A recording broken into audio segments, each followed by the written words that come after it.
Des contes macabres se poursuit. La saison des drames refuse de se terminer. C'est avec dépit et impuissant que Birima, dans son billet du jour, constate dans les colonnes de la Tribune que l'État a encore failli dans sa mission. Pour preuve, le bilan macabre en une journée au Sénégal. 7 personnes tuées dans des conditions atroces. D'abord, dans des accidents de la circulation à Thiès et à Richard Toll, où 5 personnes ont été tuées et 9 autres blessées. 3 même, selon la Tribune, qui nous apprend qu'une 3e personne est toujours portée disparue. Autant de morts qui s'ajoutent à la longue liste de ces victimes. Il y a encore quelques mois, un Dara en flammes et la liste n'est pas exhaustive. Birima, dans son billet du jour, dans les colonnes de la Tribune, de constater que malheureusement encore l'État est, comme qui dirait, indifférent face à ces drames qui s'enchaînent. Un État qui apparemment est plutôt occupé à chercher des financements. Le Soleil nous annonce que le Sénégal sera auprès du Club de Paris pour chercher le financement complémentaire pour asseoir sa stratégie de développement économique et social. Et c'est Amadou Kane qui ira au charbon. Dans le journal Le Quotidien qui confirme l'info, Toto Sarr sera lundi prochain devant le juge pour s'expliquer sur l'arraisonnement d'un navire de guerre britannique au Sénégal.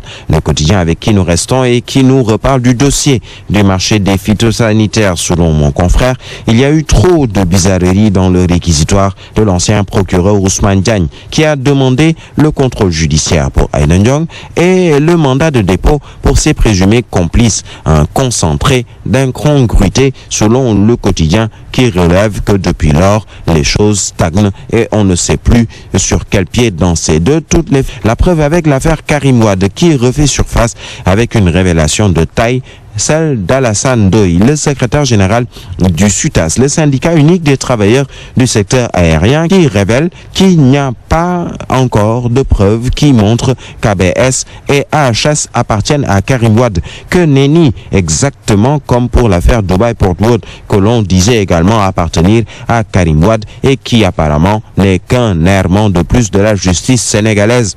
Omar Faye de l'Era Lascanui de réclamer dans les colonnes de la Tribune la démission de Mimi Touré et du procureur Alioune Ndao pour avoir trompé les Sénégalais sur le sujet.